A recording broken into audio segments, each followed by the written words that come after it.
No Sign of Weakness ndio album mpya ambayo tunategemea kuipata kutokea kwenye library ya muziki ya msanii Burna Boy. Album ambayo itafuatia baada ya I Told Them ambayo ilitoka na kufanya kwake vizuri. Sasa kuna hii official page ambayo ameianzisha Instagram, na hii ni mahususi tu kwa ajili ya promotion ya album hii ya No Sign of Weakness, na inaitwa No Sign of Weakness TV, ambapo hapa pia amekuwa akitoa taarifa mbalimbali kuelekea uachuaji wa project zake. Taarifa ya kwanza kubwa ambayo ameweka wazi ni kuwa album hii ya No Sign of Weakness ama project zozote ambazo zitakuja hivi karibuni zitahusisha watu mahususi, mashabiki ambao wamekuwa kinunua tickets za matamasha yake yote.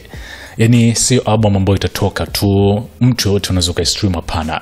Hii ni kwa ajili ya watu mahususi ambao wamekuwa keep in touch kupitia muziki wake, hasa kwa kuhudhuria kwenye matamasha, yani ticket buyers. So hivyo jambo jingine kubwa ambalo ameweza kulitangaza msanii huyu ni kuwa anahitaji ama huenda kwa mwaka huu kabla hujaisha angependa kutumbuiza ama kufanya tamasha la bure Burkina Faso, kwenye taifa ambalo lipo chini ya uongozi wa Ibrahim Traore.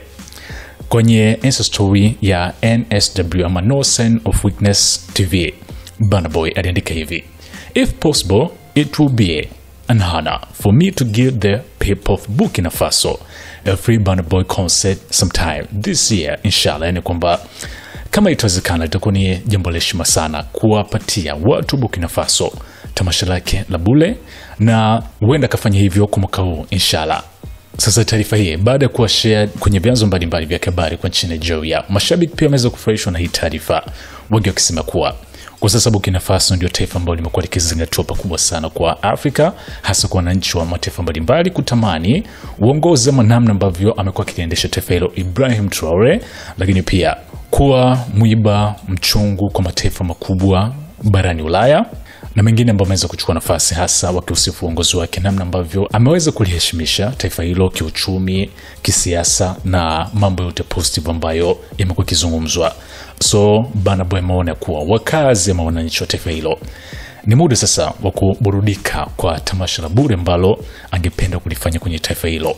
Tumekuwa tukiona baadhi ya mastaa kubwa wenye ushawishi kumzungumzia Traore kwa namna kipekee sana. Tulimuona Steph London na hata Sakudi, and now Burna Boy anakuja kivingine kwa kubwa zaidi, hasa kwa kutaka kufanya tamasha Burkina Faso. Wao naamini hili linaweza kutokea, tusubiri. Hii hapa ni SNS Mini Gen Man.